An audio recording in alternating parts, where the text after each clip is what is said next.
The 1920s were a crazy time filled with innovation, dance, fashion, and joy. There's also quite a bit of hatred and controversy to go around. It was not so much unlike today. Because of that, we're going to take a look week by week at what was happening 100 years ago and compare it to today, here on the 20s in the 20s.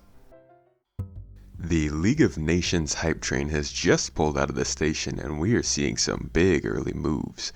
On Sunday, January 11th, the Supreme Council of the League of Nations members voted to give full recognition of independence to Azerbaijan Democratic Republic, the Democratic Republic of Armenia, and the Democratic Republic of Georgia, as separate from the former Russian Empire. This was despite some rather adversarial reluctance from American President Woodrow Wilson, who believed it would be better for them to develop a spirit of confederation, aka just stay with Russia, whom the three nations had gained self-proclaimed independence from just 2 years prior. Sadly, within 2 more years of the vote, all 3 of the nations would be invaded and annexed into the Soviet Union. This was an incredibly tumultuous time for the Caucasus, and we will be hearing much more about this part of the world in the coming years. Back in America, the first multiple-charge high-efficiency rocket had been invented by Clark College professor Robert H. Goddard. The great scientific value of Professor Goddard's experiments, the Smithsonian press release stated, lies in the possibility of sending recorded apparatus to moderate and extreme altitudes, noting that the highest altitude of a balloon was 19 miles, and added that weather forecasting would undoubtedly be improved if daily observations could be taken in the upper levels of the atmosphere, and that a craft could actually reach the moon. Of course, just like today's press, this was quickly blown out of proportion before expectations were brought back down to earth by the man himself, stating, "Too much attention has been concentrated on the proposed flash powder experiment, and too little on the exploration of the atmosphere. Whether interesting possibilities there may be of the method that has been proposed, other than the purpose for which it was intended, no one of them could be undertaken without first exploring the atmosphere." Regardless, the man would, later in the decade, be credited for inventing the first liquid fuel rocket, which achieved altitudes as high as 1.6 miles, which is nothing, really, compared to today's rockets. That being said, it was a huge step forward in aerial exploration. There are many devices in the industry, like the Blue Origin New Goddard, that are named after this man. It provides some sense of how far a technology can go in just 1 century, while keeping in mind the many distractions humanity has faced and the generally exponential progress in technological advancement. Back in France, the first elections of the French Senate since the start of World War I were held with 240 seats up for vote. The next day, in the Bay of Biscay, the French passenger ship SS Afrique was wrecked in a storm, killing all but 34 of the 609 on board. 100 years later, we still have plenty of accidents at sea, but they don't usually lead to such a large loss of life. Elsewhere, future US President your boy Herbert Hoover, Herbie, the so-called master of emergencies and director of the American Relief Administration for President Woodrow Wilson, announced that the US would provide a $150 million line of credit to the European nations to avert famine until the next harvest. Determined to avoid rationing, he established set days for people to avoid eating specified foods and save them for soldiers, such as meatless Mondays, wheatless Wednesdays, and when in doubt, eat potatoes. The Food Administration shipped 23 million metric tons of food to the Allied powers, preventing their collapse and earning Hoover great acclaim and a ton of support both domestically and internationally.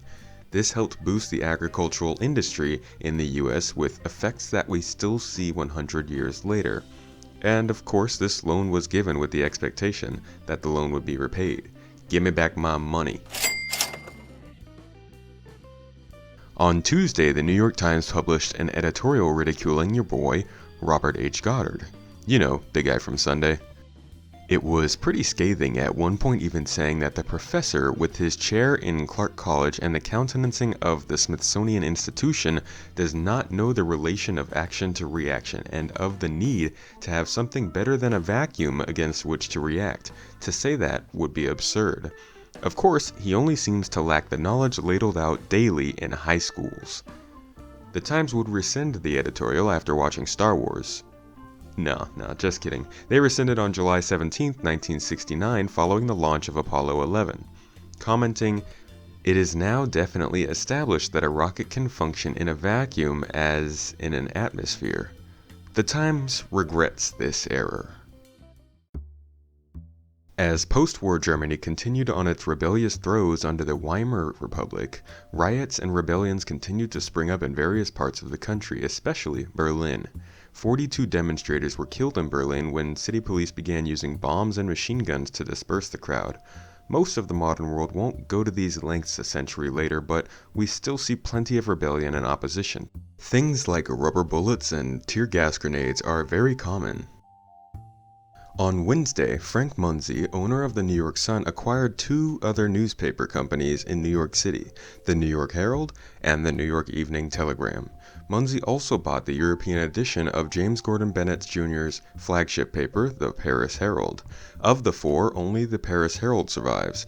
It would take another 96 years for it to receive its current name, the New York Times International Edition, under the full ownership of the New York Times. On Thursday, Portuguese Republican Francisco Fernandes Costa was asked to form a new government for the Kingdom of Portugal after Alfredo de Sá Cardoso resigned as the nation's Presidente do Ministerio, or the President of the Cabinet, which is equivalent to Prime Minister. Preparing to take office with his coalition of ministers, he was holding his first cabinet meeting when a mob of protesters assembled in the streets.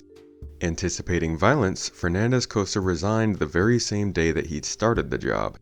An event now called O Governo dos Cinco Minutos, the 5-minute government. Fernando Costa returned to form a new ministry the next day, on condition that he would also be appointed to serve as foreign minister. In Haiti, a group of about 300 anti-government rebels, the Caucasus, made a surprise early morning attack on the capital at Port-au-Prince, only to discover that government police and an occupational force of U.S. Marines had been informed of the plot. This was because the U.S. had initially invaded Haiti partially to restore order after several assassination and coup attempts, and partially to push back against German interference in the area in 1915. But let's be real. America was trying to protect American businesses. It was the sneaky American imperialism that plagued the late 19th century and the 20th century. Haiti was one of the worst cases. It is a heavily documented subject, and the effects of American interference in other nations for whatever reasons can be seen today, as they are still happening today for good and bad reasons. The occupation lasted about 19 years. At least 116 of the rebels and one Marine were killed in this battle. The warning came from the general manager of the Haitian American Sugar Company refinery on the outskirts of town. Elliot was awake at 2 in the morning when he noticed the marching troops and telephoned the U.S. Marine barracks. Sometimes that early morning pee can be more important than you know. Just get up and go. And the saddest news of the year. Well, it ranks up there. On Friday, the Prohibition in the United States began at the end of the day, with the 18th Amendment to the Constitution coming into effect. The amendment had been ratified a year earlier on January 16th and provided in Section 1, after 1 year from the ratification of this article, the manufacture, sale, or transportation of intoxicating liquors within, the importation thereof into, or the exploration therefore from the United States and all territories subject to the jurisdiction thereof for beverage purposes is hereby prohibited. Basically, alcohol is illegal. The final day of legal alcohol sales saw minimal celebration, and at midnight in each United States time zone, all 177,790 licensed saloons in the U.S. ceased alcohol sales. 100 years later, we still live in an age of heavy prohibition, if you will. Marijuana is currently in a similar position to where alcohol was 100 years ago. There was a time when many believed nobody should have access to alcohol, in the same way many view marijuana. Though many states in America are turning away from this league of thought and allowing citizens to enjoy its benefits. In addition, many countries are and have already done the same thing. It's possible that governments will never figure out how to solve abuse issues, but hopefully soon they will realize the war on drugs was a failure. Friday also saw some League of Nations drama. At 10:30 in the morning in the clock room of the French Foreign Ministry, the new League of Nations began operations with the holdings of its first Executive Council meeting, with Leon Bourgeois of France presiding. Representatives from Belgium, Brazil, France, Greece, Italy, Japan, Spain, and the UK participated in the first session. As New York Times reporter Edwin L. James described it, the 9 men gathered about the table started a work which may influence the lives of untold millions of humans for centuries to come. Maybe not centuries, man, but it was a big deal for a couple decades. U.S. Secretary of State Robert Lansing announced that U.S. troops would be withdrawn from Siberia on February 1st. The forces were supposedly there for a few different reasons, including to rescue the 40,000 men of the Czechoslovak Legion who were being held up by Bolshevik forces as they attempted to make their way to the Western Front, and to stop Cossack marauders and the Japanese military from gaining too much control. And finally, on Saturday, Paul Deschanel was elected as the new president of France in a landslide victory. He was inaugurated on February 18th for a 7-year term, but would soon be forced to resign because of deterioration of his sanity after only 7 months. The dude was a character.